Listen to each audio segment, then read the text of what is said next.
आवाज आ रही है? चलिए, नमस्कार दोस्तों, मैं अंशुमन शर्मा एक बार फिर स्वागत करता हूं आपका रॉयल इंस्टीट्यूट के डिजिटल प्लेटफॉर्म। ये क्यों नहीं चल रहा बेटा?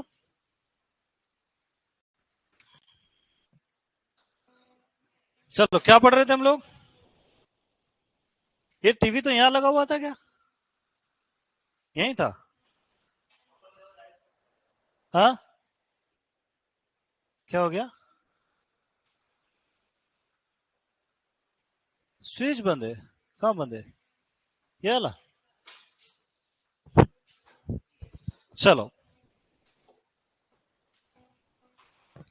कल कहाँ तक पहुंच गए थे अपन? दिल्ली तक पहुंच गए थे। चलो, आ जाओ। Yes, yes.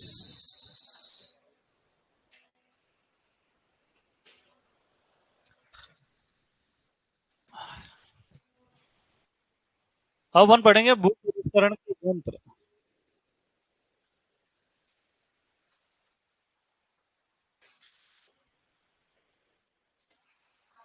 क्या पढ़ेंगे? अरे इधर देखो रे, आपस में बात करते रहते हो तुम यार। भू परिष्करण के यंत्र। अब पहले प्राथमिक भू परिष्करण के पढ़ेंगे और फिर द्वितीय भू परिष्करण के। तो सबसे पहला यंत्र कौन सा आता है हमारे पास? देसी हल, है ना? इसको अंग्रेजी में कहते हैं कंट्री प्लो।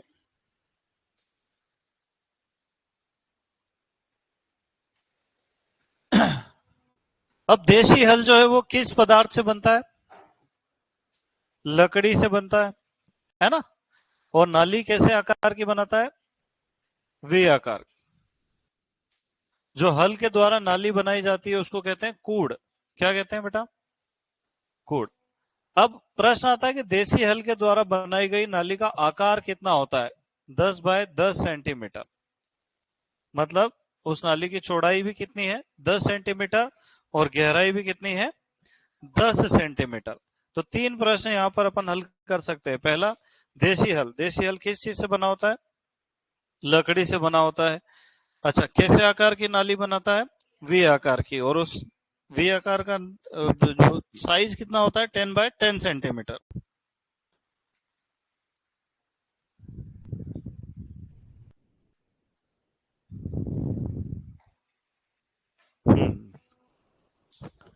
अब प्रश्न आता है कि भारत में सबसे, अरे कौन है भाई?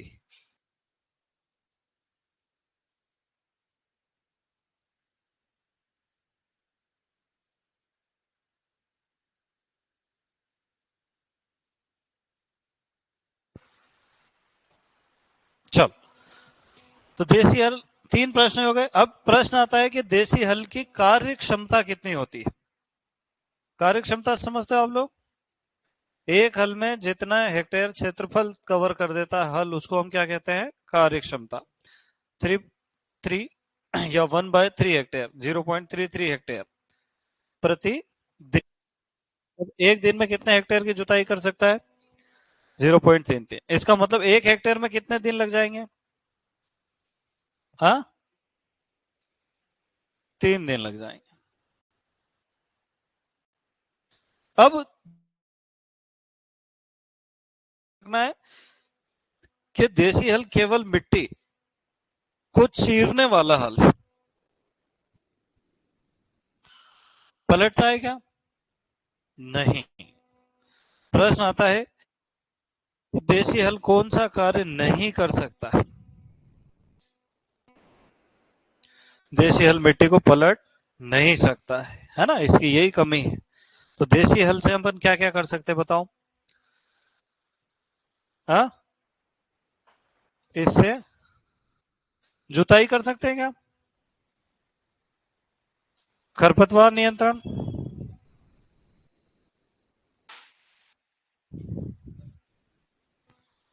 मिट्टी चढ़ाना,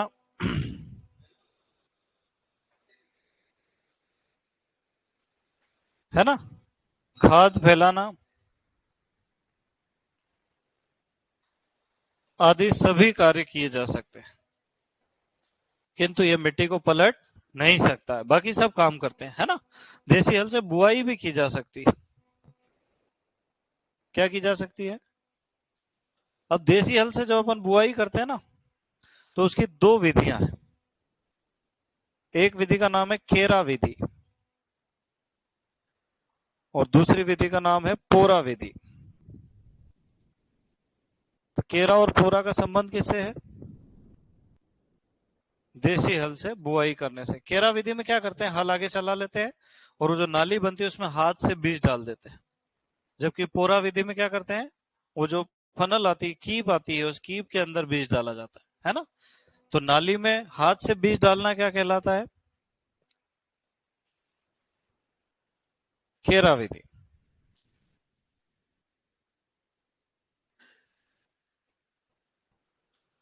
और कीप के अंदर बीज गिराना क्या कहलाता है?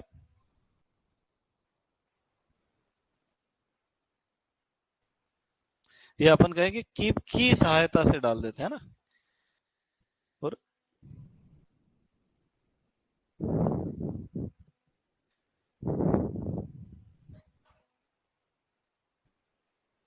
तो ये प्रश्न जो है ये बहुत इंपॉर्टेंट है। केरा विधि और पोरा विधि किस चीज की विधियां है?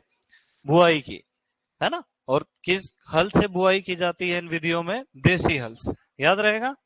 अब देसी हल को अपन देसी हल भी कहते हैं, है ना। कंट्री प्लो भी कहते हैं। इसको इंडिजिनस हल भी कहते हैं। क्या कहते हैं? इंडिजिनस हल। इसको वुडन प्लो भी कहते हैं, क्योंकि ये काय से बना होता है? लकड़ी से बना होता है ना।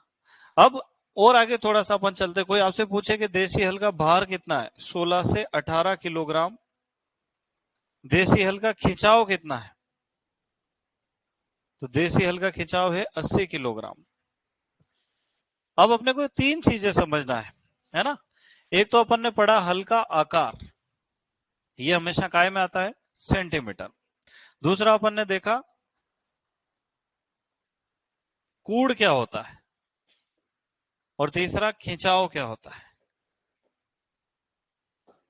तीन चीजें ऐसी है जो अपनी समझ में थोड़ी मुश्किल से आएगी: साइज, फरो और ड्राफ्ट।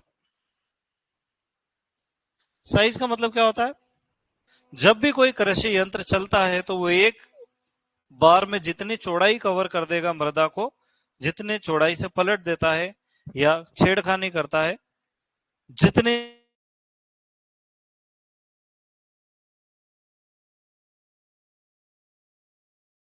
है ना।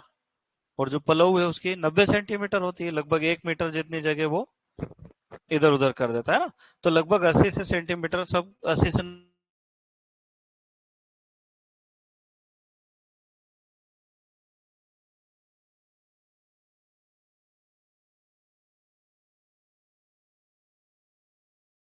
भू परिष्करण के यंत्र की चौड़ाई ही क्या कहलाती है? उसका आकार कहलाती है। ठीक है। दूसरा होता है कूड़। कूड़ कहते हैं हम लोग हल के द्वारा बनाई गई नाली को। तो हल के द्वारा बनाई गई नाली क्या कहलाती है? कूड़ कहलाती है। खिंचाव किसको कहेंगे? यंत्र को खींचने में लगा बल।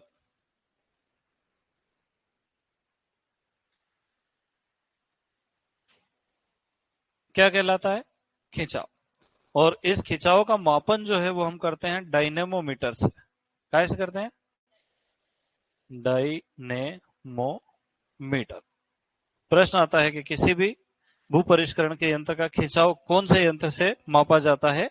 डायनेमोमीटर से, है ना। और इसकी इकाई क्या है? किलोग्राम। अब इस खिंचाव का या ड्राफ्ट का एक सूत्र भी होता है ना। तो खिंचाव काय में नापेंगे? हमेशा किलोग्राम में। यहां लिखेंगे हम लोग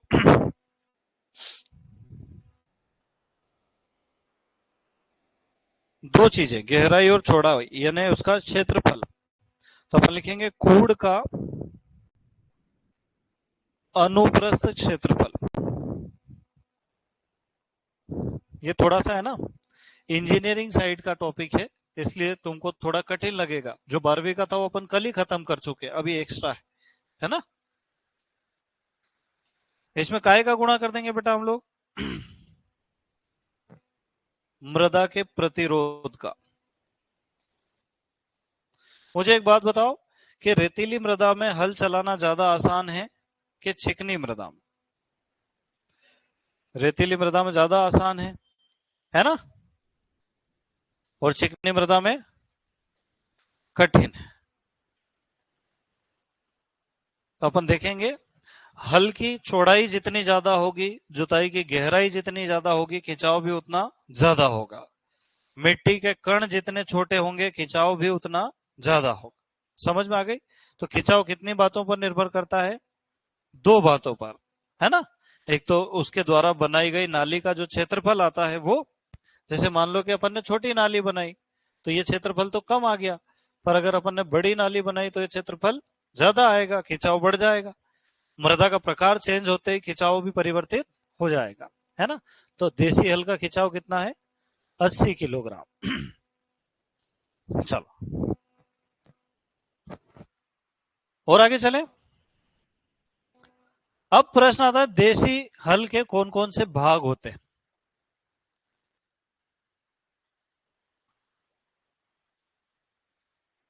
तो देसी हल के मुख्य रूप से 5 भाग होते हैं।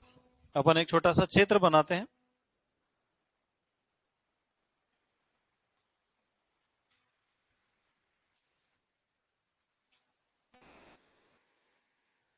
ऐसा ही रहता है क्या देसी हल?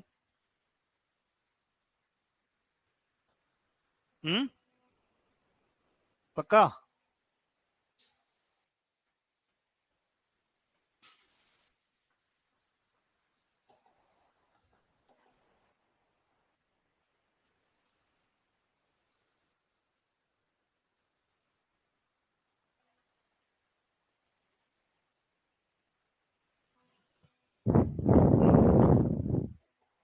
अब देखो, वह भाग जो मृदा में प्रवेश करके कूड़ काटता है उसको हम हिंदी में कहते हैं फार।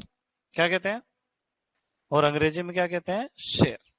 तो शेर का क्या कार्य है? मृदा में प्रवेश।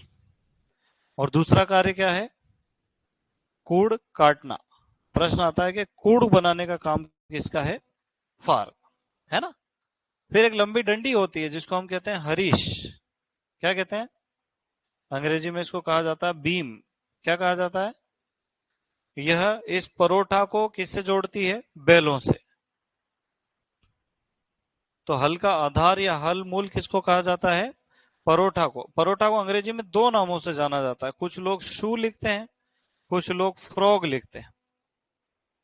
दोनों एक ही चीज है ना, हल तल को शू कहते हैं, इस हरीश को बीम कहते हैं। अच्छा, यहां पे क्या लगा हुआ है? हत्था। अंग्रेजी में क्या कहेंगे इसको? हैंडल। ये हल का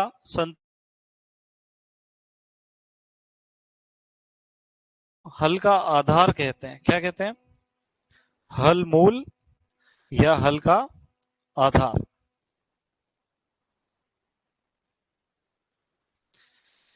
अब पुराने जमाने में जो हल आता था उसमें पूरा पूरा का पूरा हल जो है वो लकड़ी से बनता था। किससे बनता था? एक ही मात्र चीज थी जो ढलवा लोहे से बनती थी, और उस चीज का नाम क्या है? फार, है ना। तो जब लकड़ियों को आपस में जोड़ते थे तो पता चला कि यहाँ पर गैप रह गई। बैल डंडी लेके चले गए, हल लेके किसान खेत में ही खड़ा रहा, है ना।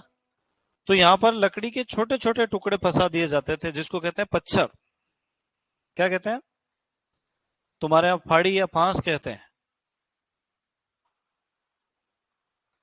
अरे हथौड़ी में भी हथा ढीला हो जाता है, कुल्हाड़ी में भी हो जाता है, गेंती फावड़े में भी हो जाता है, तो एक्स्ट्रा लकड़ी ठोक देते हैं ना, उसको क्या कहते हैं? पच्छर या योक। क्या कहते हैं? पच्छर या योक। इस योक का काम क्या है? अतिरिक्त मजबूती प्रदान करना।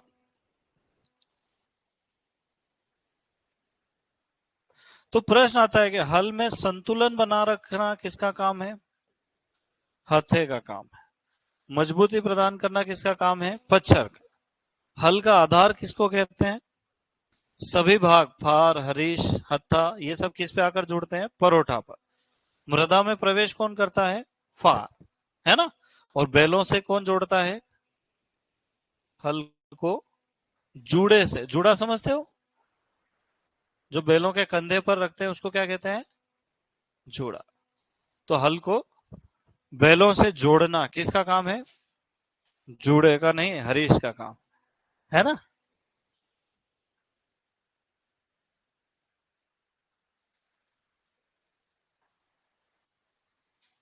चले आगे बेटा, लिखना है कि और पढ़ाऊं पहले? पक्का?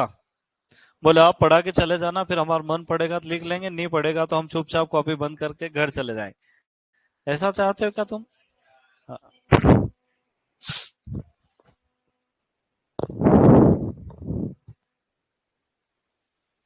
अब दूसरा हल कौन सा है हमारे पास? एमबी हल। इसको कहते हैं मिट्टी पलट हल।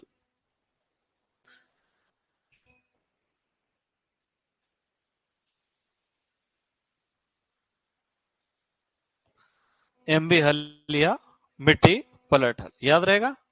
अब देखो इसको अंग्रेजी में कहते हैं मोल्ड बोर्ड हल। तुमने कभी वो देखा है ट्रैक्टर के पीछे जो हल लगा रहता है, पलाऊ? वही मोल्ड बोर्ड हल है ना। इसका अपने ध्यान रखना। अब मोल्ड बोर्ड हल का मुख्य कार्य क्या है? मिट्टी पलटना, या तो हरी खाद पलटना। कितने काम हो गए? दो, है ना। अब आपको एक चीज देखना है यहाँ पर इस मिट्टी पलट हल में कि यह एल आकार का कूड़ बनाता है। कैसे आकार का बेटा? देसी हल किस आकार का बना रहा था? वी आकार का। तो एक तो ये प्रश्न हो गया, दोनों में क्या अंतर है?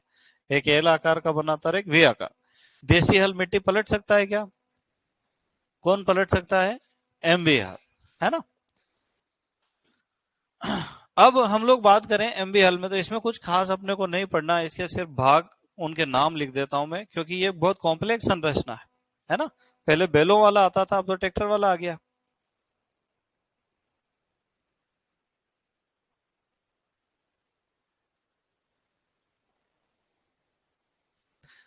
हाँ मुझे पता है, देख के ही तुमने डिसाइड कर लिया कि ये तो नहीं बनेगा अपने से।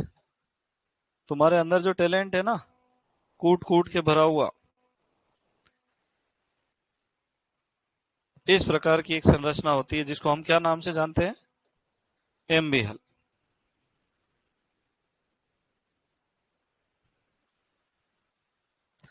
अब इसमें भी देसी हल की तरह अलग अलग भाग होते हैं। जैसे ये वाला भाग क्या कहलाएगा बेटा? फार। ये वाला भाग क्या कहलाएगा? परोठा। एक होता है दाब रोधी, और एक होता है मोल्ड बोर्ड। कितने भाग हो गए? अरे कितने हुए? चार भाग हो गए। इन चारों भाग को हम कहते हैं मुख्य भाग। क्या कहते हैं बेटा? अब इसके कुछ सहायक भाग भी होते हैं। जैसे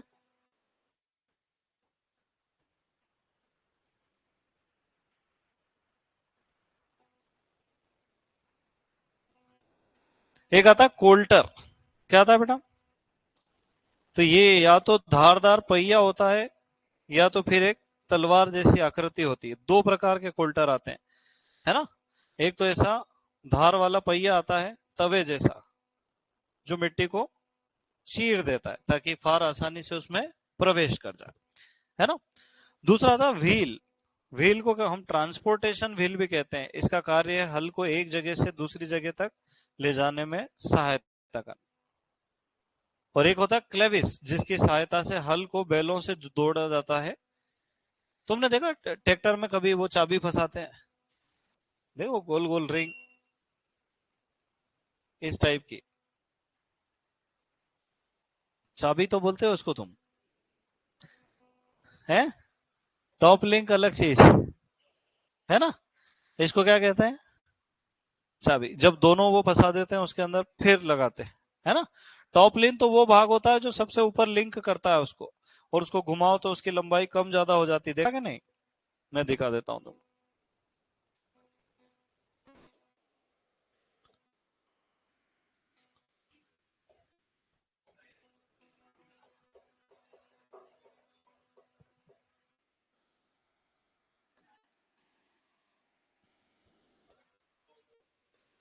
ये वाला भाग क्या कहलाता है? टॉप लिंक कहलाता है। क्या कहलाता है? दिख रहा? टॉप का मतलब होता है ऊपर, लिंक मतलब जोड़ना। तो किसी भी कृषि यंत्र के सबसे ऊपर जो भाग ट्रैक्टर को जोड़ता है उसी का क्या नाम रख देते हैं? Top link.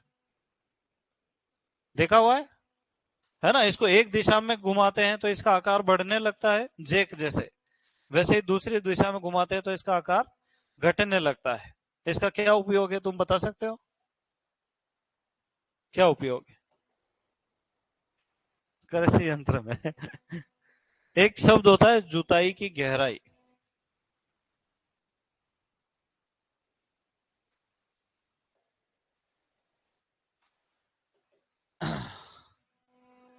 है ना?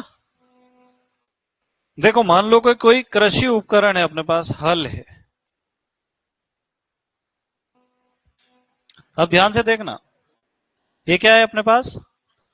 अगर मैं इस हल को ऐसे करता हूं तो इसका एंगल कम हो रहा है, जुताई की गहराई बढ़ जाएगी। एंगल बढ़ने पर जुताई की गहराई कम हो जाएगी। और यूं कर दूंगा तो फिर, हाँ, यूं कर दूंगा तो भी नहीं होगी, बेल ही मर जाएंगे। है ना? तो एक लिमिट तक ये यहां से यहां तक रह सकती है, पर एंगल को कम करने से जुताई की गहराई बढ़ती है। फिर से देखना, मान लो ये बेल खड़ा है अपना,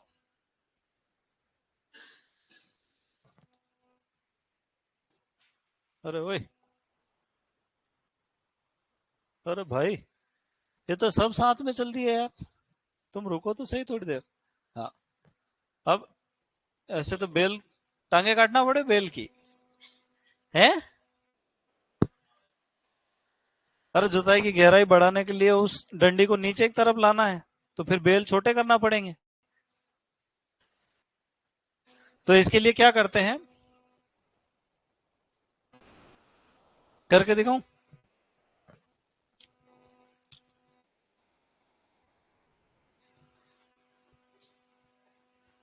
वह चाहता है बेल छोटा कर दो आप।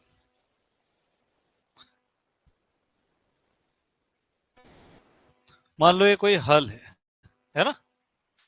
अब अपन ने बेल को, तुमने कभी देखा जब, तो वो डंडी उसके भी बाहर निकलती रहती है, देखा कि नहीं देखा? कभी कभी उस डंडी को पीछे खींच देते हैं, कभी कभी नीचे ही लटका देते हैं। कभी देखा नहीं ध्यान से तुमने?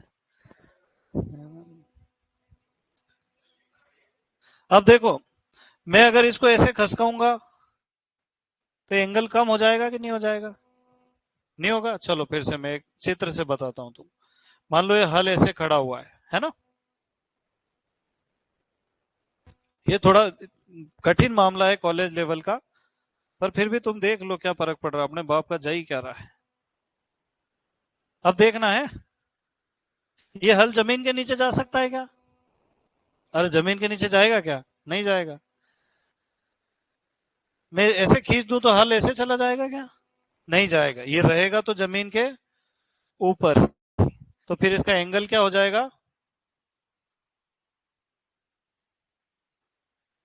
कम हो जाएगा।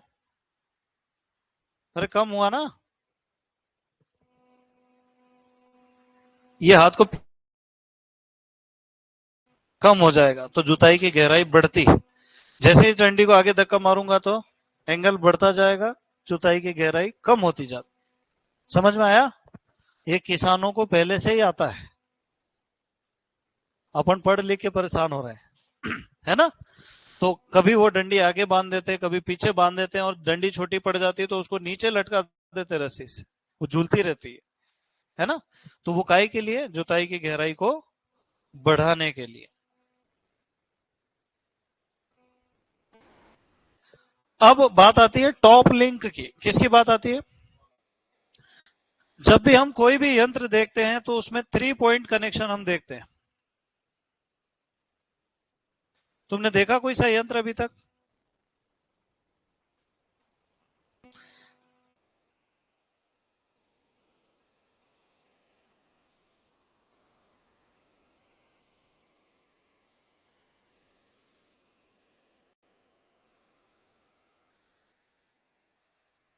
ऐसा ही रहता है आगे से।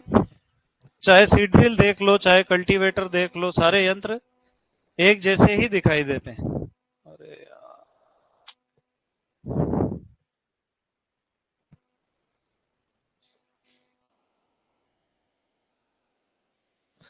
अपन चाहे तो इसकी सीड ड्रिल बना लो, अपन चाहे जो बना लो, है ना।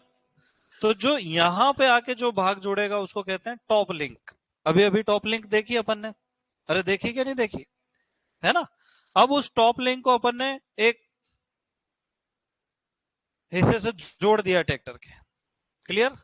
अब उस टॉप लिंक को हम जैसे जैसे लंबा करते जाएंगे, है ना, वैसे वैसे हल जो है वो आगे से ऐसे धक्का मारेगा तो वो हल यूं अंदर घुसने लग जाएगा। टॉप लिंक को छोटा करेंगे तो वो यूं झुक जाएगा, जब यूं झुकेगा तो गहराई बढ़ेगी, और यूं हो जाएगा तो गहराई कम हो जाएगी। तो टॉप लिंक की लंबाई बढ़ाने से गहराई कम होती, क्योंकि एंगल चेंज हो रहा है, वहां भी सेम काम हो रहा है ना। देखा क्या नहीं तुमने कभी। अरे यार, ये है ना एग्रीकल्चर इंजीनियरिंग का भाग है। तुम्हारे समझ में आए तो ही समझाऊंगा, नहीं तो आगे बढ़ जाऊंगा, नहीं तो तुम कहोगे एग्रोनॉमी समझ में नहीं आ रहा। तुम्हारी एक बड़ी समस्या, कोई अच्छी चीज समझाने जाओ तो तुम हाथ ऊंचे कर देते हो कि नहीं नहीं ये नहीं पढ़ना है। और बड़े बड़े महारथी तो यूं कह देते हैं कि ये तो आउट ऑफ सिलेबस जा रहे हैं। हेलो।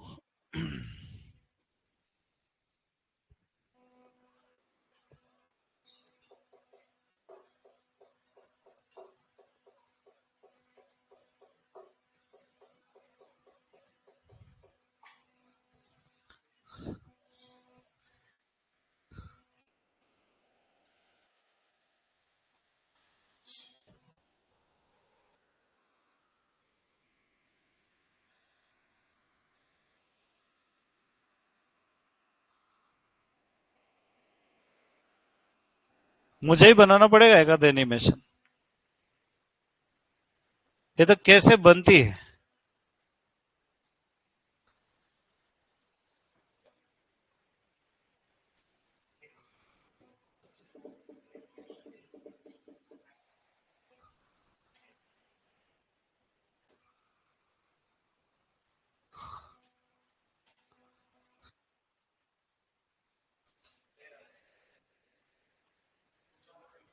कौन सा दिखाऊं।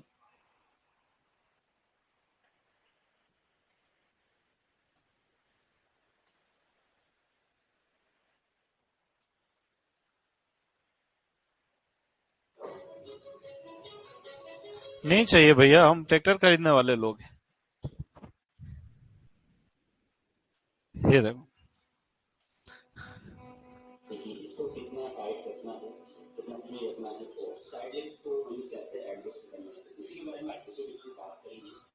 तो सबसे पहले दोस्तों हम बात करते हैं टॉपिंग को आपको कितना ज़्यादा कसना है। तो इसके लिए दोस्तों आपको जो है कल्टीवेटर और ट्रैक्टर पे डिपेंड करता है कि आपको। अब देखो, इसको जब अपन कसेंगे तो क्या होगा, ये ऊपरी हिस्सा जो है वो ट्रैक्टर के पास आएगा। अब जैसे ऊपर का हिस्सा पास आएगा तो नीचे का हिस्सा दूर जाएगा, तो एंगल ऑफ लविंग जो है वो कम हो जाता है ना। जैसे जैसे इसको अपन उल्टी दिशा में करते हैं तो इसकी लंबाई बढ़ती है, तो ऊपरी हिस्सा ट्रैक्टर से दूर जाता है, तो नीचे वाला हिस्सा ऊपर की तरफ उठने लग जाता है ना।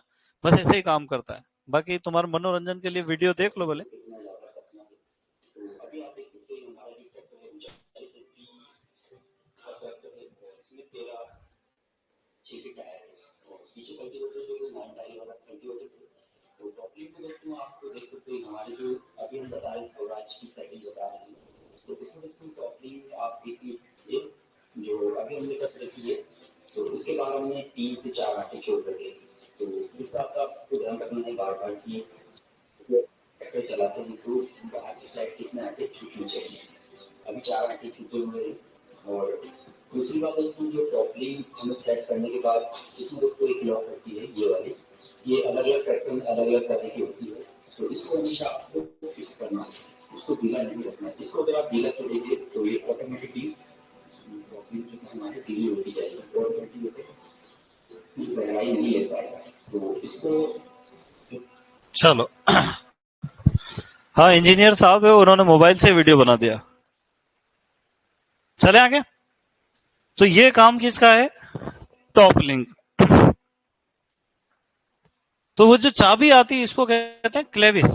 क्या कहते हैं? ये हर जगह लगा देते हैं, जहां जहां भी कोई चीज जुड़ी उसको वहीं रोके रखने के लिए क्लेविस का प्रयोग किया जाता है।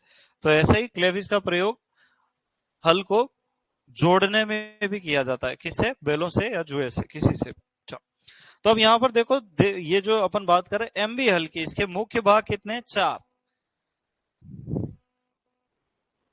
कौन कौन से बताओ? मोल्डबोर्ड, दाबरोधी, परोठा और फार। मृदा में प्रवेश कौन करता है हमेशा? फार। परोठा हल का आधार कहलाता है। दाबरोधी कूड़ की दीवार से घसीटता हुआ चलता है और हल को पलटने से बचाता है। और मोल्ड बोर्ड का मुख्य कार्य क्या है? मिट्टी पलटना। तो इसी भाग के कारण इसका नाम क्या पड़ा? मोल्ड बोर्ड है ना। इसको हिंदी में पंखा लिखते हैं। क्या लिख देते हैं? पंखा। इसलिए याद नहीं करना है ना। तो पलटने से बचाना किसका काम है? दाबरोधी का, है ना। फिर इनके प्रकार है। फार 5 प्रकार की होती है। स्लिप फार, स्लिप नोज फार, शिन फार, बार, रोड शेप। फिर मोल्ड बोर्ड के भी अलग अलग टाइप है। General purpose, stubble type, sword and breaker type, sticky mould board. Paratha का कोई टाइप नहीं है। और फार, फार तो अपन ने देख ली कौन कौन सी। स्लिप, शेयर, स्लिम। दाबरोधी भी 3 प्रकार की है ना। निम्न दाबरोधी, मध्यम दाबरोधी और उच्च दाबरोधी। पर अपने सुपरवाइजर के सिलेबस में ये टॉपिक इतना डीप में नहीं जाएगा, क्योंकि भू परिष्करण में से कोई खास प्रश्न आते नहीं है। देखे होंगे ना तुमने पुराने पेपर? कि नहीं देखे? बोले सर आप होमवर्क देते हो तो देख लेते हैं, आप नहीं देते हो तो नहीं देखते हैं। भगवान चाहेगा तो बन जाएंगे सुपरवाइजर, भगवान ने नहीं तो फिर देखेंगे। तो देखा करो पेपर, है ना। कोई चैप्टर शुरू हो उसके क्वेश्चन देख लो फटाक से, कि ये पूछा है, अच्छा यहाँ से आएगा, फिर ये भी पूछा है यहाँ से भी आएगा, तो ऐसे अपने को पता चल जाएगा। क्लियर है मामला? Very good. तो इसको अपन बहुत ज्यादा डीप या डिटेल में नहीं पढ़ेंगे, अपन इतना ही पढ़ेंगे, ठीक है। चलो, तो अब थोड़ा सा नोट कर लो। भू परिष्करण के यंत्र।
ऑनलाइन वालों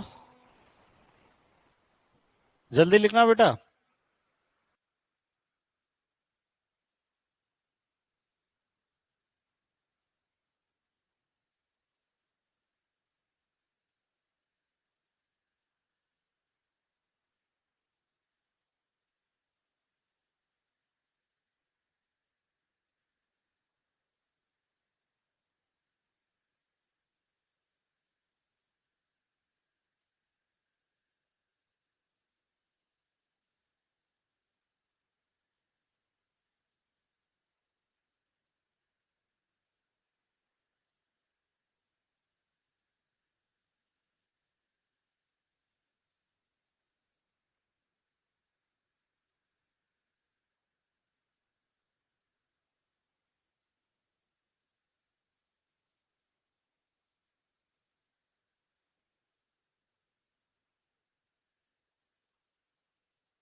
तो अगला हल कौन सा अपना, तवेदार हल, है ना।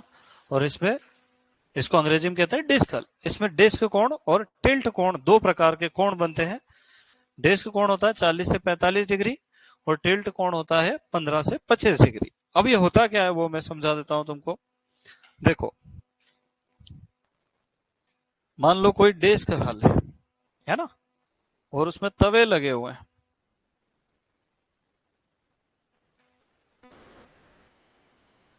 ऐसे ही लगे रहते हैं।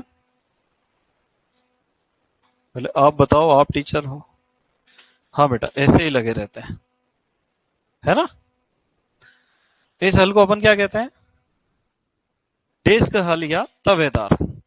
अब मुझे बताओ कि ये जो डिस्क है, ये जो तवा है, ये तो सीधा का सीधा है। अगर अपन इसको जमीन पे चलाएंगे तो ये तो लुढ़कता हुआ चले जाएगा पहिए की तरह। जमीन में सिर्फ इसके वजन के कारण एक कट लगेगा बस। मिट्टी पलटेगा क्या?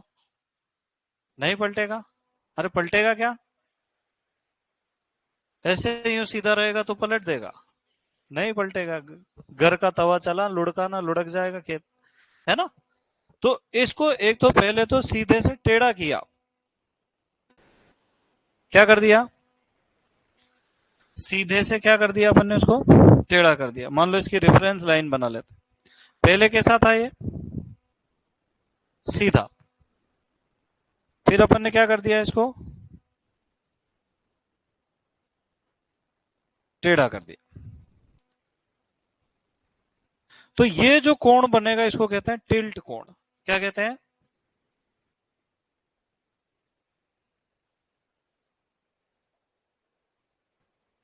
समझ में आया कि नहीं आया? अरे आया कि नहीं आया? अच्छा, मान लो कोई तवा ऐसे है, उसको अपन ने ऐसा कर दिया सामने की तरफ, तो अपने को ज्यादा इलाका दिखाई देगा। अरे यूं देखेंगे तो सिर्फ एक रेखा दिखाई देगी, पर उसको यूं पलट देंगे तो तगारी की तरह दिखाई देगा। इसको कहते हैं डिस्क कोण। क्या कहते हैं? तो डिस्क कोण कितना होता है, 40 से 45%। और टिल्ट कोण कितना होता है, 15 से 25। अब देखो ये सीधा तवा है, अपन ने पहले तो इसको कैसे कर दिया, फिर टिल्ट कोण। मतलब सामने की तरफ यूं भी कोण बनता है और यूं भी कोण बनता है, यूं और यूं। तो जो यूं बनेगा वो कौन सा है, डिस्क कोण। और जो यूं बनेगा वो टिल्ट कोण। समझ में आ जाएगा? Very good. ये क्वेश्चन बहुत पूछे जाते हैं। डिस्क हल का डिस्क कोण कितना है और टिल्ट कोण कितना है ना। फिर सब सॉइलर और चीजल हल अपन ने लिख लिया था क्या। अत्यधिक गहरी जुताई सब सॉइलिंग कहलाती है। 60 से 70 सेंटीमीटर गहराई किससे करते हैं अपन, सब सॉइलर से। देखो एक बार लिखा है क्या तुमने ऐसा, देखो ध्यान से देखो।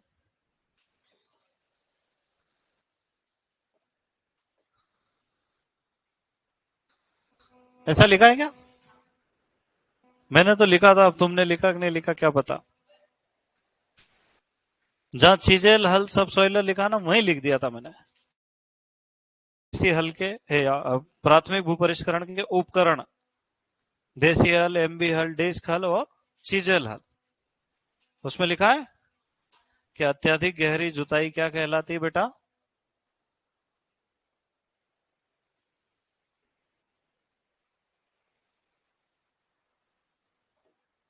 मृदा की अधोसतह में स्थित कठोर परत को तोड़ना।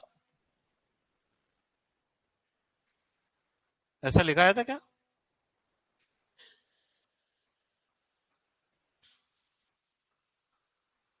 अच्छा, मान लो मृदा की अधोसतह में कठोर परत बन गई। कैसे बनती है अधोसतह में कठोर परत है? मिट्टी के नीचे अधोसतह में कठोर परत का बनना।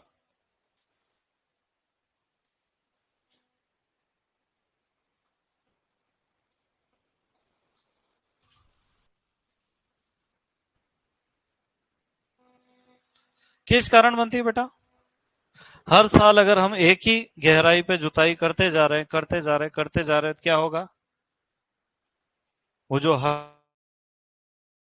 नीचे जहाँ घसीट रहा है वो मिट्टी कड़क हो जाएगी, है ना।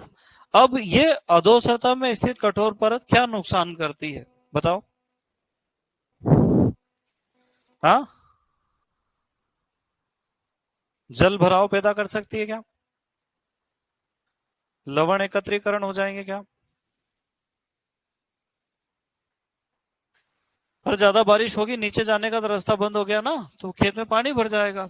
अब पानी भर जाएगा, निचालन थोड़ी हो पाएगा, तो वो लवण वहीं के वहीं रह जाए। जड़ों की गहराई बढ़ेगी क्या। हाँ,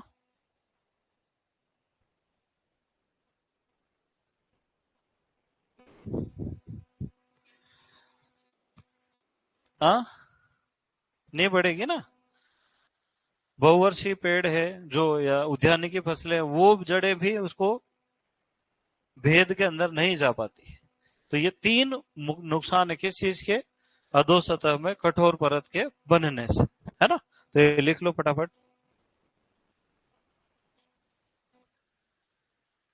पीछे वाला भी लिखना है। ये नहीं लिखा तुमने, झुकाव कोण और ये,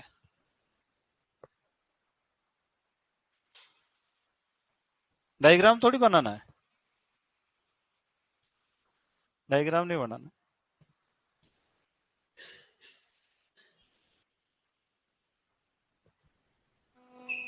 डायग्राम बनाना बहुत ही मुश्किल है।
अब देखो ये तो क्या है, टिल्ट कोण।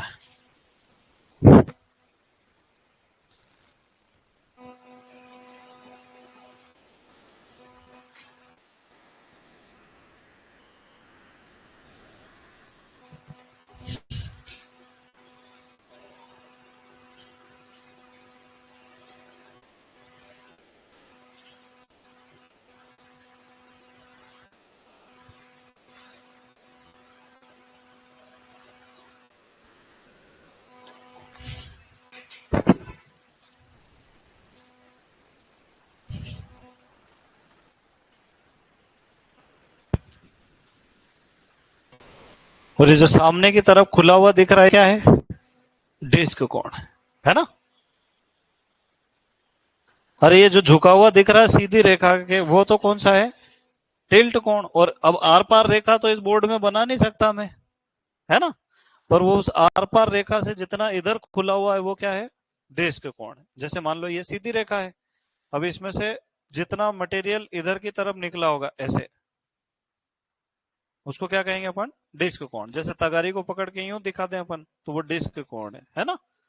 तो लेफ्ट टू राइट जो बनेगा वो डिस्क कोण है, टिल्ट कोण।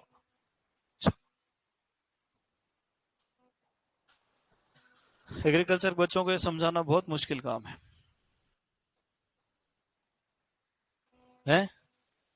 हर 15 साल हो गए माथा फोड़ी करते करते, फिर साल भर पढ़ा दो, फिर पूछते एग्जाम में आके, सर वो डिस्क कौन समझा देते एक बार।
चले आगे, लिख दिया।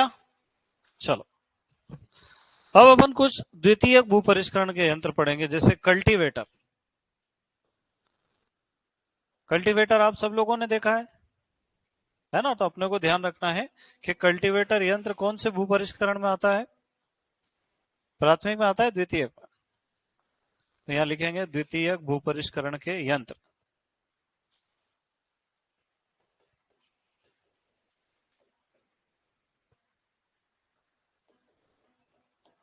है ना? अब नंबर 1 पे तो क्या गया? कल्टीवेटर। कल्टीवेटर क्या काम करता है? जुताई प्लस सभी द्वितीयक भूपरिष्करण के कार्य।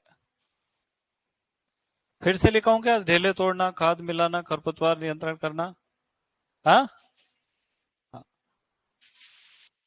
इसी में अगर सीड बॉक्स जोड़ दिया जाए तो बुआई भी कर सकता है, क्योंकि सीड्रिल भी देखने में कल्टीवेटर जैसे ही दिखता है, आधा भाग नीचे वाला, है ना? चलो अब कल्टीवेटर 3 प्रकार का होता है, वाहवा, कानपुर और मैकॉर्मिक। ऐसा लिखूं क्या? है? फिर तुम यूं मत कहना यार कि आउट ऑफ सिलेबस पढ़ाते हो आप। मेरे को बड़ी समस्या है ऐसे लोगों से। एक तो पढ़ाता हूं पहले ही ज्यादा।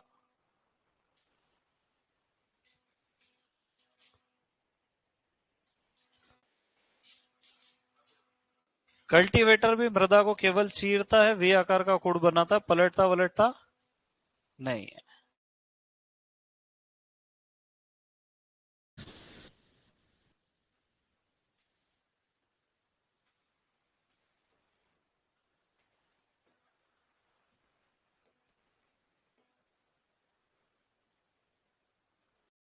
कितने प्रकार के होते हैं? 3 प्रकार के, कानपुर, वाहवा और मैकॉर्मिक कल्टीवेटर। फिर और यंत्र होते हैं हैरो।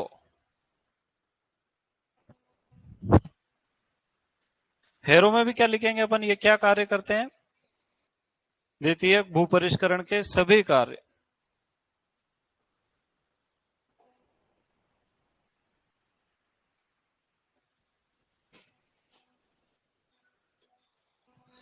अब इसमें हैरो अलग अलग प्रकार के आते हैं। एक आता है डिस्क हैरो, है ना? ये भी 3 प्रकार का आता है, सिंगल एक्शन, डबल एक्शन और क्रॉस ऑफसेट। लिखोगे नहीं लिखो? खाली नाम लिख लो। कितने आते हैं? सिंगल एक्शन, डबल, इसी को क्रॉस भी कहते हैं, और एक आता है ऑफसेट, है ना? अब कोई आपसे पूछे कि सर्वाधिक कार्य क्षमता किस हैरो की है? डिस्क हैरो की। प्रतिदिन कितना अधिकतम क्षेत्रफल ये जुताई कर सकता है? लगभग 2 हेक्टेयर, है ना? तो सर्वाधिक कार्य क्षमता किसकी है? Disc harrow.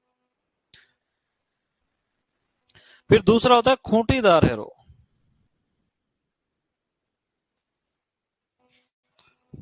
तो डिस्क हैरो तो हम ट्रैक्टर से चलाते हैं, और खूंटीदार हैरो जो है वो बैलों से चलाते हैं।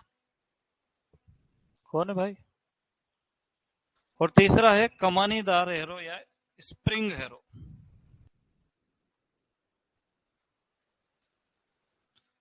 ये सभी द्वितीयक भूपरिष्करण के कार्य करते हैं। सभी कार्य कौन कौन से बताओ? ढेले तोड़ना। हाँ देखो आ गया ना मैसेज, मैंने कहा था कि मैसेज आएगा 2 मिनट में। बोले सर सब ऊपर से जा रहा है। तो भूपरिष्करण यही खत्म कर देता हूं मैं, अगला टॉपिक शुरू कर लेते हैं। समस्या क्या है मैं बताता हूं। तुमने 11वीं 12वीं में जो पढ़ा है, अगर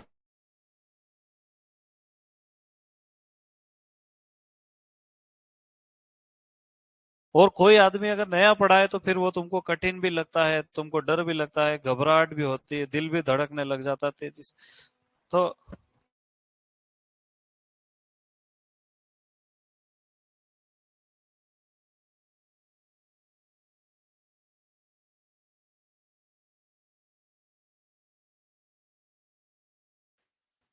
लिख लो, ये पेज लिख लो। अब इसके आगे बढ़ना मुश्किल मेरे लिए। दे दो किताब।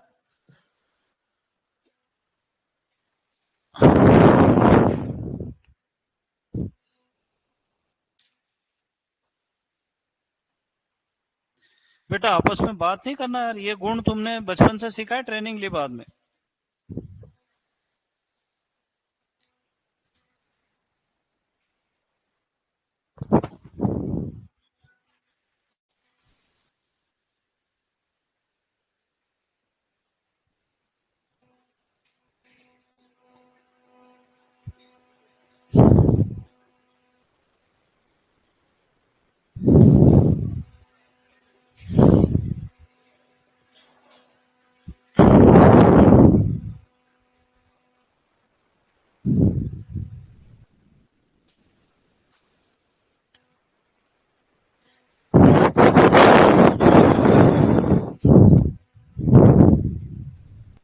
लिख लिया बेटा?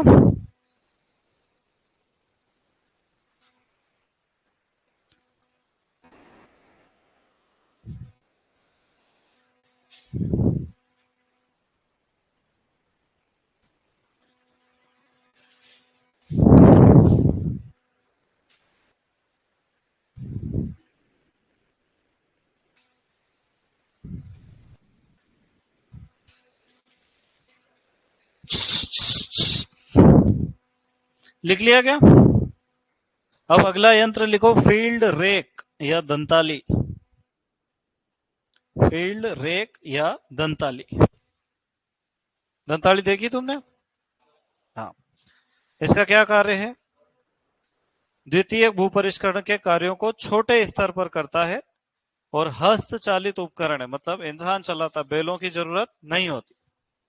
लिख लो, दंताली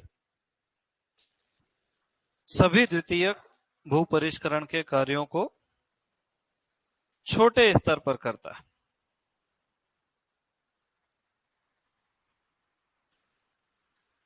कॉपी में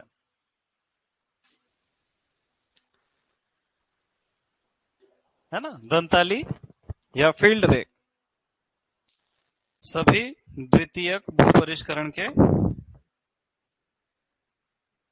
कार्यों को छोटे स्तर पर करता है।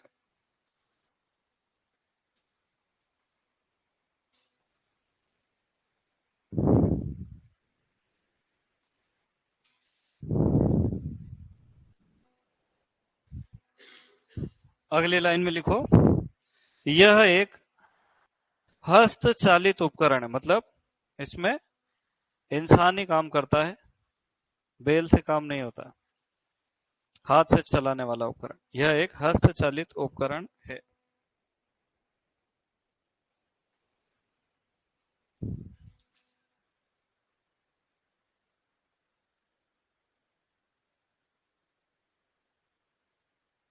तुमने अंतरा सेशन के क्वेश्चन लिखे क्या? नहीं लिखे? बोले आपने बताया ही नहीं हमको। अरे यार ऐसा मत करा करो यार।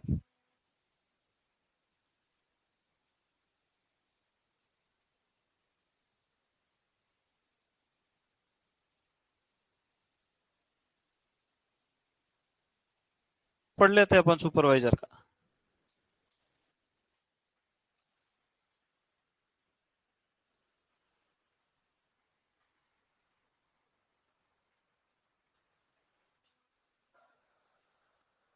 है? कौन आया आज घर से? चलो अगली हेडिंग लिखो, मिट्टी चढ़ाना। इसके पहले दूसरा लिखवाऊं क्या, के खत्म कर दूं? है, लिखो, मिट्टी चढ़ाना, अर्थिंग अप। क्या लिखोगे बेटा? मिट्टी चढ़ाना या अर्थिंग अप।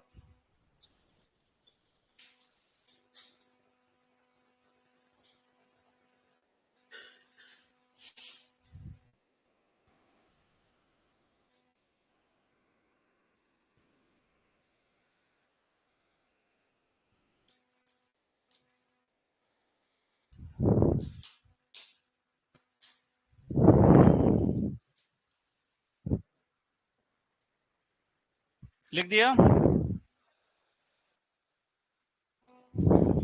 गन्ना एवं आलू में की जाने वाली क्रिया है। गन्ने में क्यों करते हैं? फसल को गिरने से बचाने के लिए।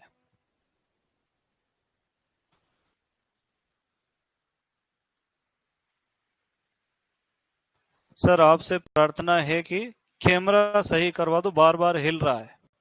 कैमरा तो बिल्कुल भी नहीं हिल रहा है यार। है ऐसा हो रहा है क्या? मुझे तो नहीं दिख रहा, स्क्रीन पे हिल रहा है तो अपने को दिखता है। चलो,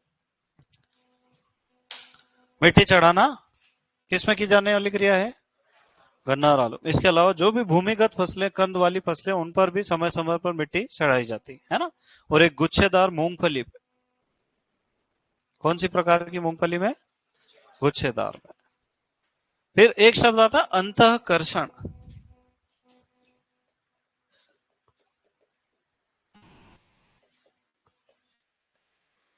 इंटर कल्टीवेशन। लिखो लिखो।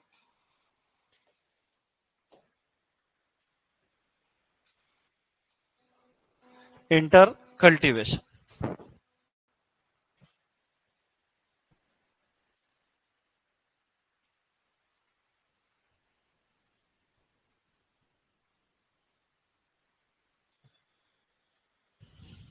लिखा। फसल की कतारों के मध्य की जाने वाली भू परिष्करण की क्रियाएं।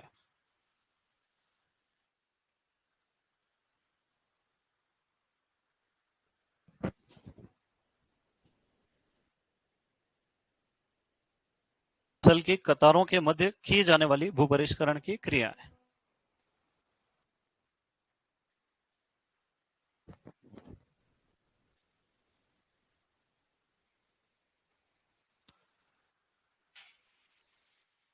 फसल की कतारों के मध्य की जाने वाली भू परिष्करण की क्रियाएं क्या कहलाती बेटा? अंतःकर्षण। जैसे निंदाई गुड़ाई। लिखो। जैसे निंदाई गुड़ाई। लिखा। अच्छा। एक शब्द आता अंधी गुड़ाई।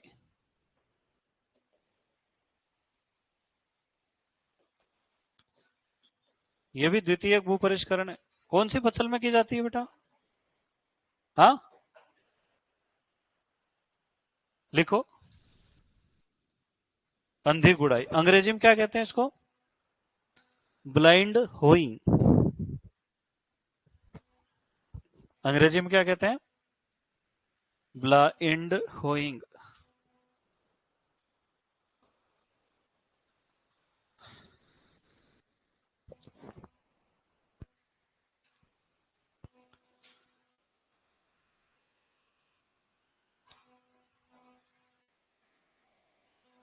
हाँ,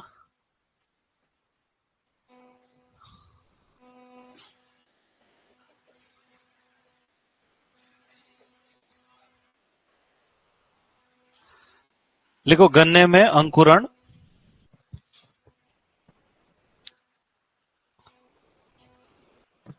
बुआई के लगभग 30 से 60 दिन बाद होता है।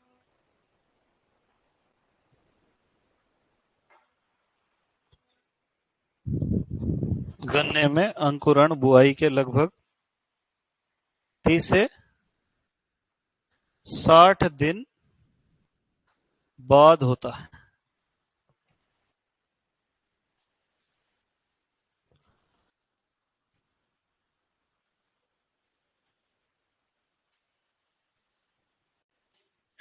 जिसके कारण अंकुरण से पहले ही जिसके कारण अंकुरण से पहले ही बहुत सारे खरपतवार निकल आते हैं।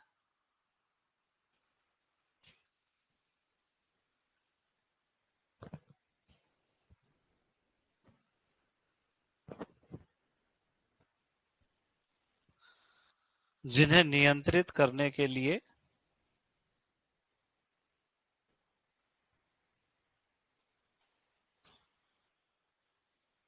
भू परिष्करण किया जाता है।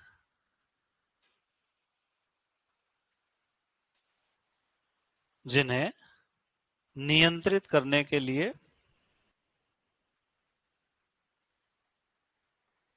भू परिष्करण किया जाता है। ठीक है, कब किया जाता है बताओ? अंधी गुड़ाई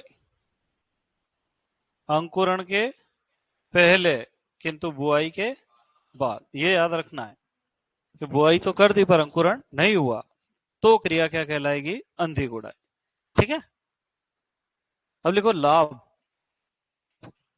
किसके लाभ? अंधी गुड़ाई के लाभ। अंधी गुड़ाई में क्या लाभ होगा?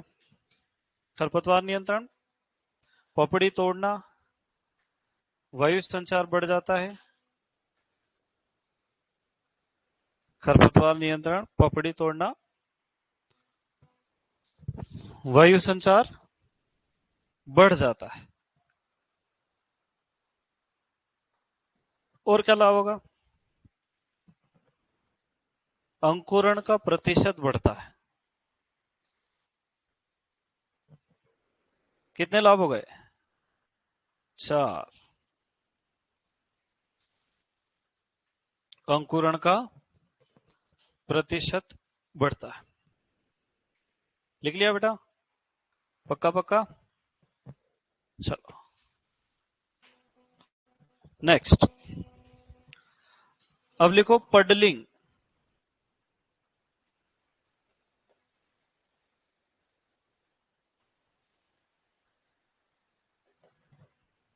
इसको लेह लगाना या गार मचाना भी कहते हैं।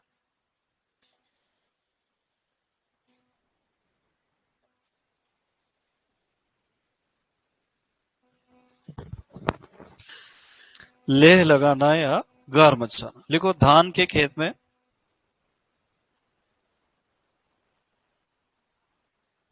धान के खेत में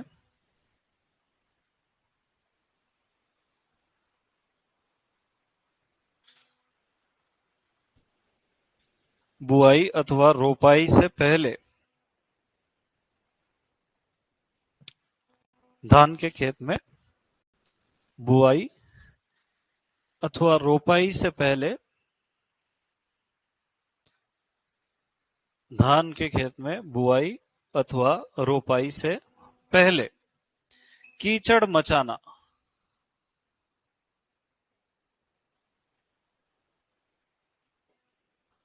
या कीचड़ बनाना लिख दो क्या?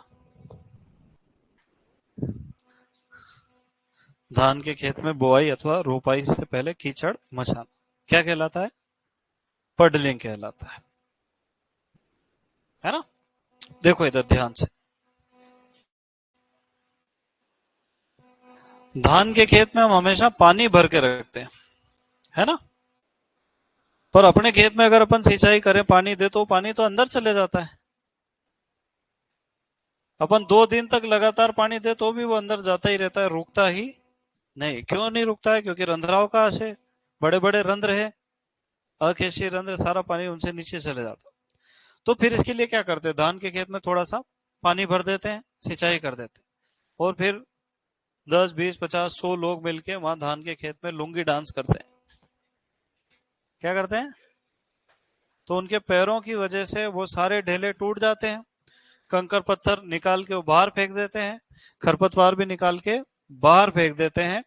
पूरी मृदा के टुकड़े टुकड़े अलग अलग हो जाते हैं, और जो छोटे छोटे कण होते हैं, क्ले पार्टिकल्स, वो रंध्रावकाशों में चले जाते हैं, और पैरों के वजन से सारे रंध्रावकाश बंद हो जाते हैं। तो धान के खेत में मृदा की निचली सतह में एक अपारगम्य परत तैयार हो जाती है, जिससे नीचे पानी नहीं जा पाता है। अब खेत में पानी भरेंगे तो भर जाएगा। कुछ समझ में आया कि नहीं आया? कि निचली सतह में अपन क्या कर देंगे? सारे रंध्रावकाशों को बंद कर दें। इस क्रिया को क्या कहते हैं? पडलिंग। अब लोग तो इंस्टाग्राम चलाने लग गए, वो जाते नहीं लुंगी डांस करने के लिए। तो फिर रोटावेटर और एमबी हल का प्रयोग इसमें किया जाता है। ट्रैक्टर में बड़े बड़े जालीदार पहिए लगा देते हैं, जिनको केज व्हील कहते हैं। तो यंत्र क्या जाएगा,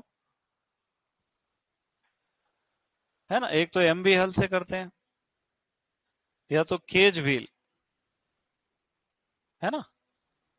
2 तरह के केज व्हील, एक टायर के ऊपर अटैच हो जाते हैं, और एक टायर निकाल के अटैच हो जाते हैं।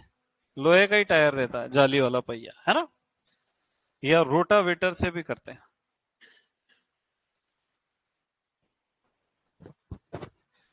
कितने यंत्र हो गए अपने पास? 3। एमबी हल, केज व्हील और रोटावेटर, है ना। अब नीचे वाली लाइन में लिखो, पडलिंग का मुख्य उद्देश्य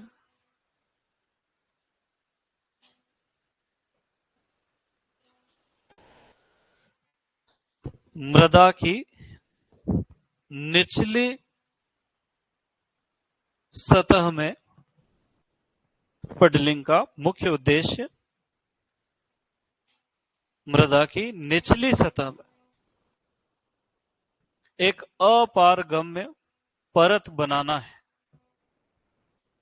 पडलिंग का मुख्य उद्देश्य मृदा की निचली सतह में एक अपारगम्य सतह बनाना है,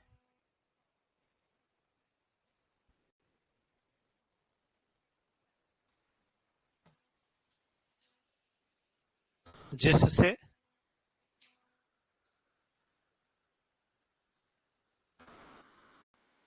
परकोलेशन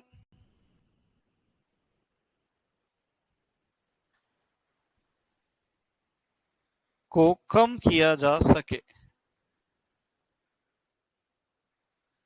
परकोलेशन पढ़ाया था मैंने सिंचाई में, याद है कुछ कुछ? क्या होता है? पानी की हानि हो जाती है ना, तो परकोलेशन को रुक जाते है ना। अब नीचे लिखो पडलिंग के लाभ।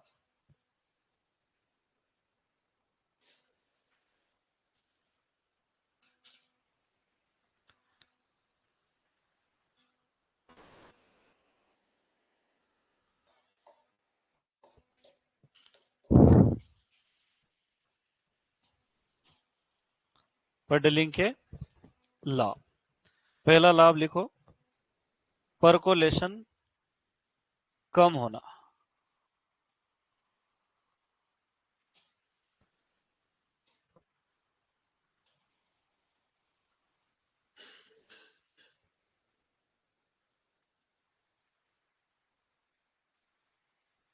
मृदा में रंध्रावकाश कम हो जाते हैं।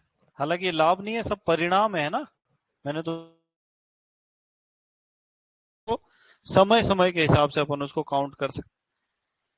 क्या लिखा बेटा? परकोलेशन को कम करना, रंध्रावकाशों का कम हो जाना, मृदा का स्थूल घनत्व बढ़ जाना,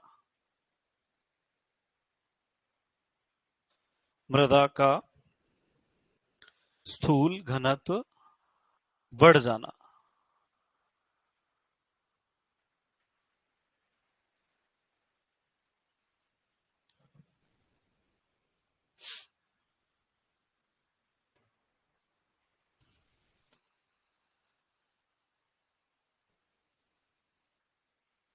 और बोलूं, आयरन और मैंगनीज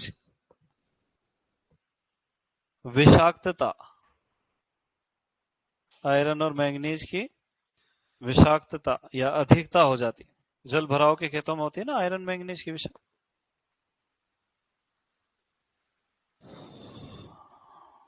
खरपतवार नियंत्रण,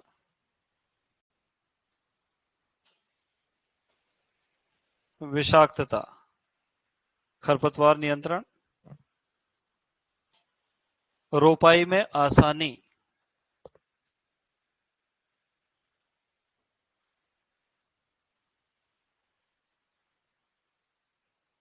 रोपाई में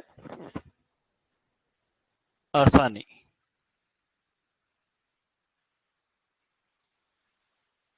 और मैं इधर से उधर चलता हूँ ना, उसको ये लग रहा है कैमरा हिल रहा है। मैं ऐसे यूं करता रहता हूँ ना, यूं, तो उसको ये लग रहा है कि कैमरा हिल रहा है, सर नहीं हिल रहा है।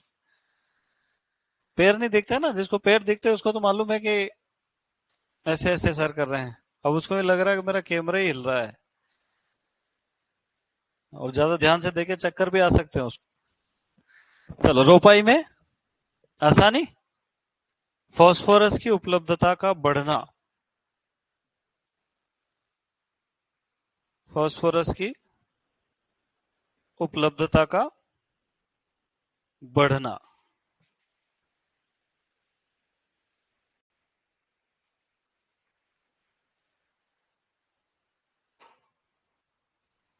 बस और क्या। है ना।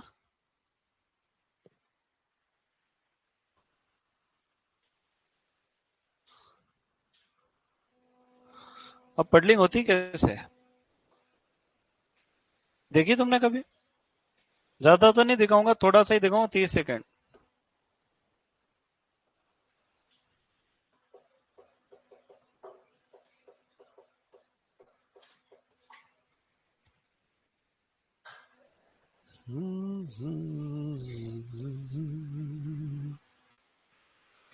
ये वाली दिखाओ, ये गाने आने आएंगे यार इसमें। कहा था ना मैंने, गाने ही चलाएंगे। ये देखो,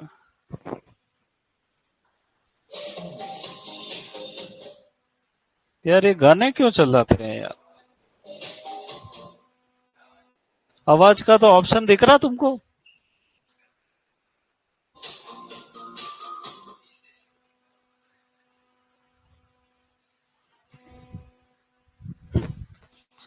अब देखो गूंगी पिक्चर, है ना। तो अब ये यंत्र कहलाता पेडी पडलर, है ना। क्या कहलाता है? तो पूरे खेत में सारे ढेले तोड़ देना क्या कहलाता है? पडलिंग। और ये कौन सी फसल की बुआई के पहले किया जाता है? धान। ये देखो जाली वाला पहिया, इसको ही तो केज व्हील कहा था अपन ने। बेटा चोरू अटक गया हो। ये देखो, ये तो धान की फसल ही निपटा दी भैया ने। ये तो समझ ही नहीं रहा अपन क्या चाहते हैं। वीडियो हो गया, बस इतना ही दिखाते हैं, इससे ज्यादा थोड़ी दिखाते हैं।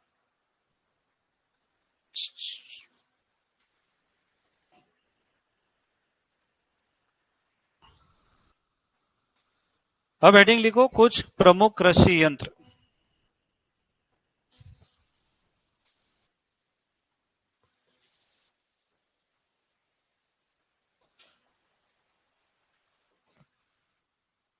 है ना, तो इनको अपन अलग अलग भागों में बांट लेते हैं। जैसे जुताई करने के यंत्र, है ना। बुआई के यंत्र,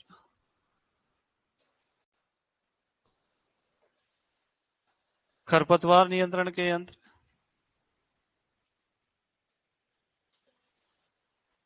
अभी नहीं लिखना है, लिख लोगे? लिख लाए तो समझा दूं मैं फिर, कि ऐसे ही पढ़ने के ही है वो तो। कुछ नए नाम है, जैसे जुताई में अपन देखेंगे तो अपने को मिलेंगे सारे हल, है ना, रोटावेटर। फिर दूसरे होते हैं अपने बुआई के यंत्र। तो बुआई में एक यंत्र होता है डिबलर। डिबलर मतलब ऐसी खूंटी होती है, उसमें एक छेद बनाओ और एक बीज डालो, एक छेद बनाओ एक बीज डालो। जैसे कपास लगाते हैं ना अपन, उसको कहते हैं डिबलिंग विधि। इसमें बीज दर सबसे कम आती है, कपास में 1 से 1.5 किलोग्राम, गेहूं में 25 से 30 किलोग्राम। तो सबसे कम बीज दर वाला यंत्र कौन सा है? डिबलर। और इसे बुआई की विधि कहलाती है डिबलिंग। क्या कहलाती है? डिबलिंग। फिर दूसरी विधि होती है ब्रॉडकास्टिंग, मतलब ऐसे छिड़कवा विधि, है ना। फिर इसके अलावा एक यंत्र आता है सीड ड्रिल। सीड ड्रिल हमेशा छोटे बीजों की बुआई करता है, जबकि प्लांटर हमेशा बड़े बीजों की करता है। जैसे ग्राउंडनट प्लांटर किसी करेगा? मूंगफली। पोटैटो प्लांटर किसी करेगा? आलू की। और शुगर केन प्लांटर गन्ने की बुआई करता है। तो बड़े बीज वाले प्लांटर। अच्छा, एक शब्द आता है ट्रांसप्लांटर। ऐसे यंत्र जो पौधों की रोपाई करते हैं उनको क्या कहते हैं हम लोग? ट्रांसप्लांटर। कौन सी फसल में प्रयोग होता है? धान में। तो एक लाइन तो इंपॉर्टेंट लगा के लिखोगे, पेडी यानी धान एक ट्रांसप्लांटेड फसल है। मैं समझा देता हूं, इधर देखो गड़बड़ क्या है। जेईटी 2020 में एक प्रश्न आया कि निम्न में से कौन सी प्लांटेशन फसल नहीं है। क्या प्रश्न आया? चाय, कॉफी, रबर और धान, निम्न में से प्लांटेशन फसल नहीं है चाय, कॉफी, रबर और धान। या तो फिर इसका कि निम्न में से प्लांटेशन फसल का उदाहरण है। पहला ही ऑप्शन धान। तो अपने जैसे जितने भी देसी धमाके थे सबने क्या उत्तर लगा दिया, धान। प्लांटेशन फसल जिसको अपन कहते हैं हिंदी में रोपण फसलें, क्या कहते हैं बेटा, रोपण फसलें, ऐसी फसलें जो कम उपजाऊ उबड़ खाबड़ जमीन पर लगाई जाती है, बहुवर्षीय होती है और किसी न किसी उद्योग के लिए कच्चे माल का कार्य करती है, क्या कहलाती है, रोपण फसल। जैसे चाय, कॉफी, रबर, नारियल, कहवा। अब इसमें धान बोला क्या मैंने, नहीं बोला। धान की नर्सरी तैयार करते हैं और खेत में प्रतिरोप नहीं है, प्रतिरोपण फसल है। यहाँ कंफ्यूज कर दिया, चलो वहां कर दिया जो तो ठीक। पिछले साल सुपर छात्रावास अधीक्षक की परीक्षा हुई, जो गवर्नमेंट हॉस्टल में वार्डन रहते हैं ना उनकी। इसमें तो तनख्वाह 50-55 हजार होती है। इसमें सेम प्रश्न उठा के पूछ लिया कि निम्न में से रोपण फसल का उदाहरण है। लोगों ने क्या उत्तर लगाया, धान। तुम चाहो तो ढूंढ सकते हो, मिल जाएगा जेईटी में तुमको, है ना, ढूंढ लेना घर। रोपण फसल है क्या धान, नहीं है, लिख लो, धान प्लांटेशन फसल का उदाहरण नहीं है।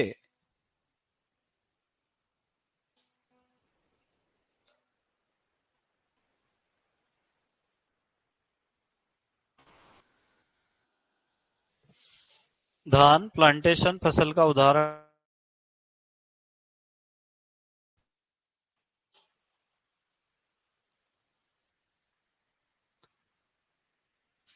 अब हेडिंग लिखो रोपण फसल, यही बता देता हूं।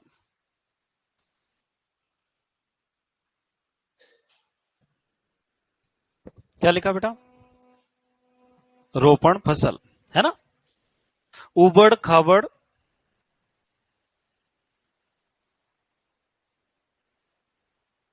कम उपजाऊ, उबड़ खाबड़ कम उपजाऊ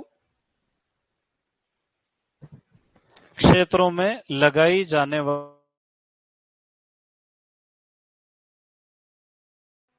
बहुवर्षीय फसलें। उबड़ खाबड़ कम उपजाऊ क्षेत्रों में लगाई जाने वाली बहुवर्षीय फसलें।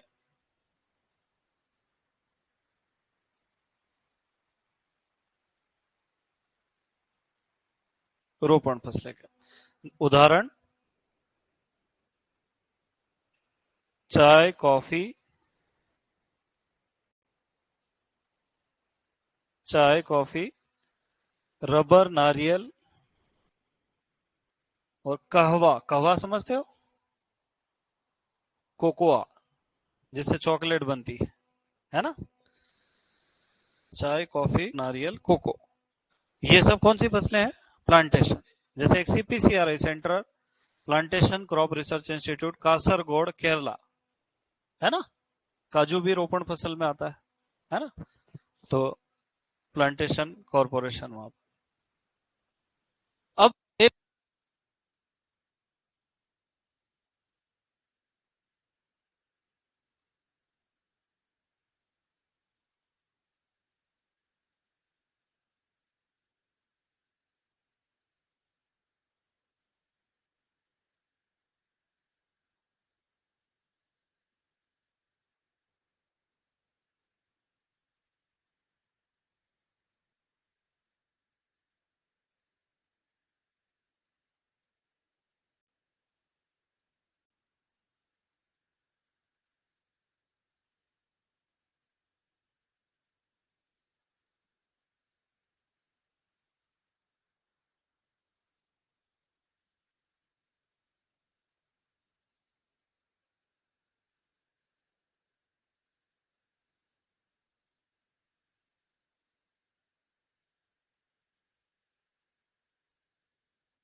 रविंद्र सर के उसमें भी आती है क्या आवाज की तकलीफ?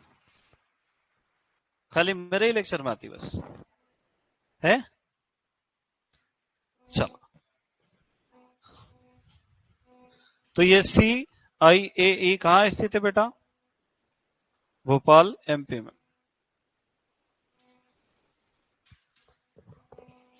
ठीक है।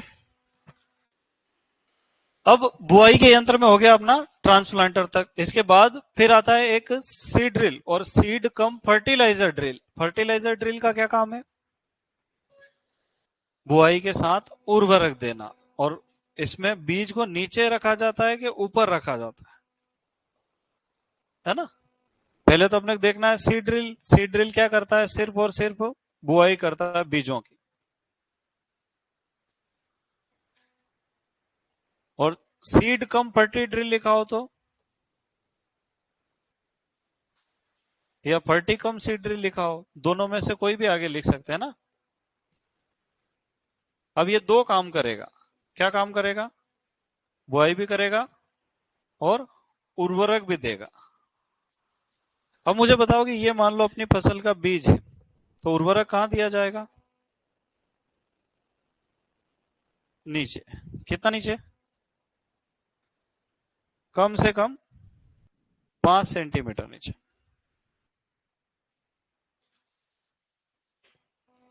तो उर्वरक हमेशा कहां रहेगा? नीचे, है ना?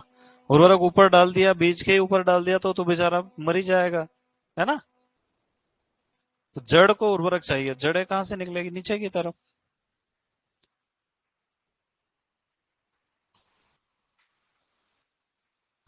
क्या हो गया बेटा?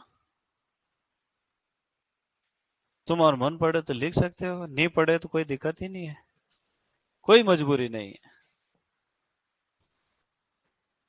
तो सीड कम फर्टिलाइजर ड्रिल में उर्वरक को बीज से 5 सेंटीमीटर नीचे दिया जाता है। सीड कम फर्टिलाइजर ड्रिल में उर्वरक को बीज से 5 सेंटीमीटर नीचे दिया जाता है। सर हमारे छूट गया है, फिर से बोलना। कुछ नहीं छूटा बेटा, ये संस्थान का नाम है central institute of agriculture engineering. ये कहाँ स्थित है? भोपाल, केंद्रीय कृषि अभियांत्रिकी संस्थान। ये लिखा सीड कम फर्टिलाइजर ड्रिल में बीज को नहीं, उर्वरक को बीज से 5 सेंटीमीटर नीचे दिया जाता। क्लियर? चलो, अब बुआई के यंत्र हो गए अपने। अब खरपतवार नियंत्रण के यंत्र। खरपतवार नियंत्रण के यंत्र में उसका नाम आएगा वीडर। क्या आएगा बेटा? है ना? तो खरपतवार नियंत्रण के यंत्र क्या कहलाते हैं? वीडर। अच्छा, तुमको पता है लॉन में घास काटते हैं क्रिकेट के मैदान में, उस यंत्र को क्या कहते हैं? मोवर। है ना? तो ये प्रश्न भी आ सकता है कि घास काटने का यंत्र क्या कहलाता है? मोवर। वीडर काय का यंत्र है? वीडिंग का। वीडिंग मतलब खरपतवार नियंत्रण, है ना? अब यहाँ दो नाम आते हैं इसके वीडर के।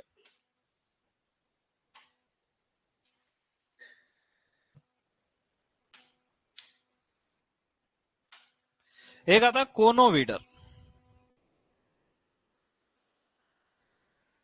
ये धान के खेत में प्रयोग होता है। और एक आता है स्टार वीडर, ये मूंगफली के खेत में प्रयोग होता है।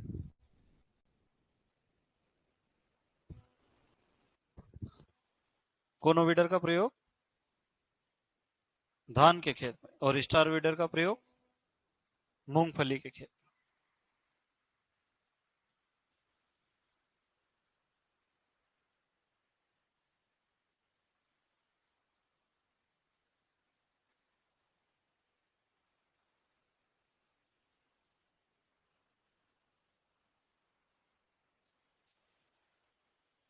लिख लिया?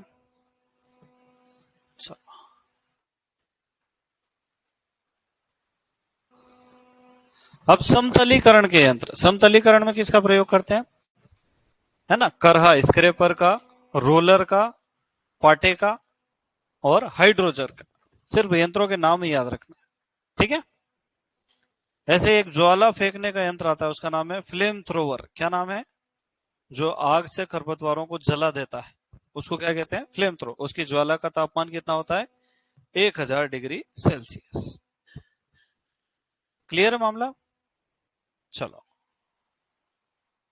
तो यंत्र अभी अपन इतने ही पढ़ेंगे, आगे बढ़ जाएं कि एक एक यंत्र बताऊं, है ना? वो इतना इंपॉर्टेंट टॉपिक नहीं है, अपने सिलेबस में है भी नहीं, और वैसे भी सुपरवाइजर भू परिष्करण को कुछ खास मानता ही।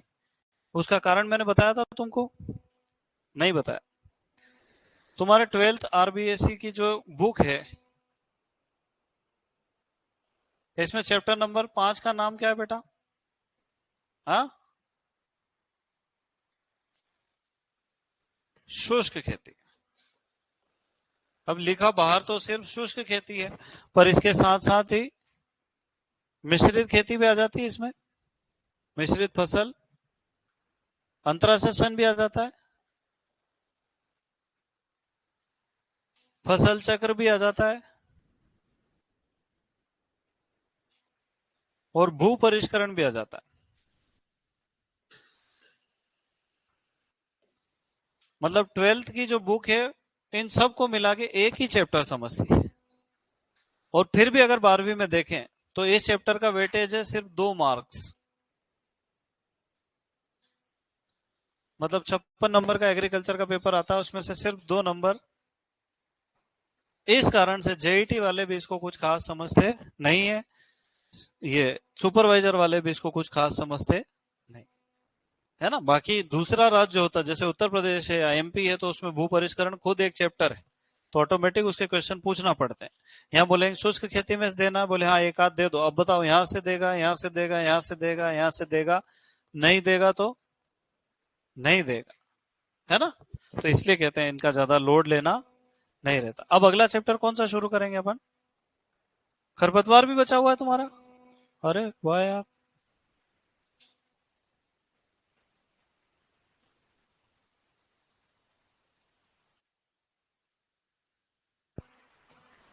चलो चले आगे बेटा। जुताई के यंत्र हल होते हैं बेटा, हल और कल्टीवेटर। वो यूं कह रहा मेरा छूट गया है, तो हल और कल्टीवेटर किस में आते हैं? जुताई। चलो, अब देखो खरपतवार इंपॉर्टेंट है कि नहीं, ये बताओ पहले मुझे। कम है कि ज्यादा है? हाँ, कहाँ हो गया टाइम? अरे नहीं हुआ यार, मैं याद दिलाऊं फिर से। 3:40 से 4:40, और 4:50 से 5:50, तो अभी कितने हुए? 5:40। तुम्हारे पढ़ने की इच्छा नहीं हो रही क्या? है? सही बताओ, भगवान की कसम खाओ। खरपतवार को अंग्रेजी में क्या कहते हैं बेटा? और खरपतवार विज्ञान को वीड साइंस, है ना? खरपतवार विज्ञान के जनक कौन है? हाँ, जेथरो टुल।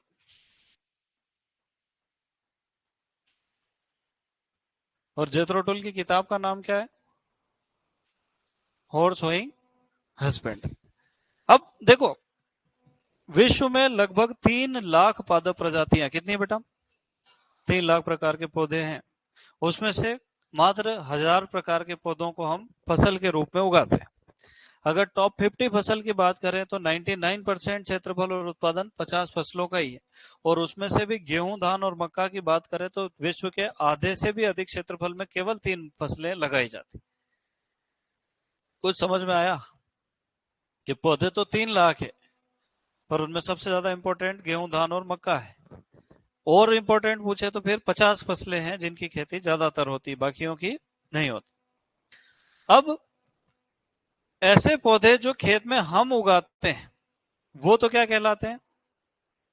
अगर हम उसको उगाएं तो वो क्या हो जाएगी? पर अगर वो ऑटोमेटिक उग जाए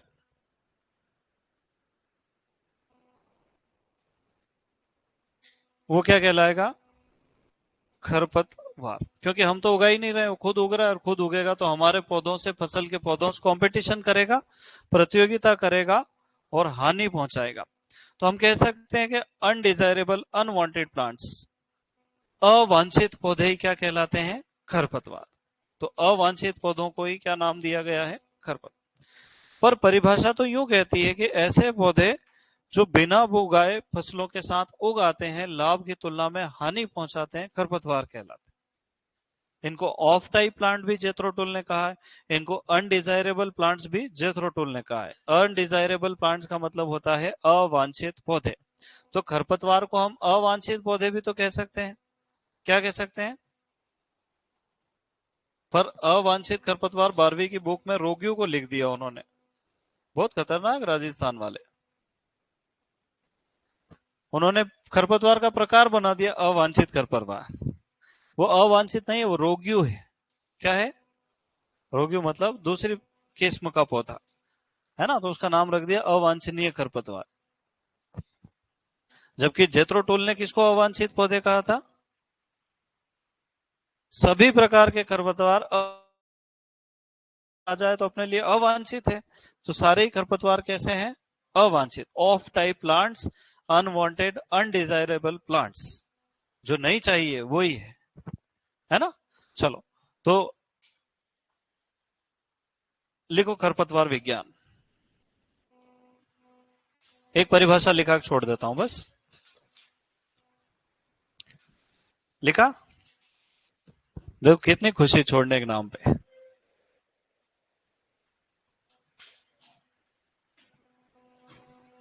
कुछ बच्चे सोच रहे 5 मिनट तो बात कर लेते थोड़ी सी बीच में, थोड़ा ब्रेक तो दे दिया करो। अरे ब्रेक की क्या जरूरत, तुम अभी सुपर फास्ट स्पीड में चलो। लिखो, क्या लिखोगे? खरपतवार विज्ञान के जनक कौन है? जेथरो टूल। तो मालूम, वीड शब्द भी जेथरो टूल ने दिया है ना। वीड शब्द किसने दिया? जेथरो टूल। अब लिखो परिभाषा।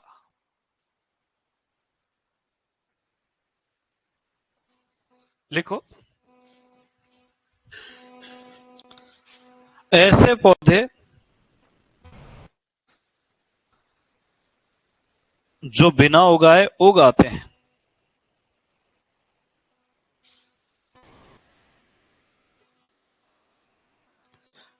और लाभ की तुलना में हानि पहुंचाते हैं।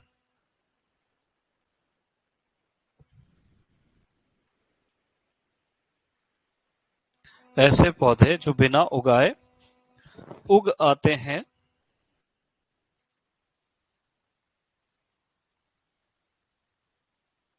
पहुंचाते हैं, खरपतवार कहलाते हैं। ऐसे पौधे जो बिना उगाए उग आते हैं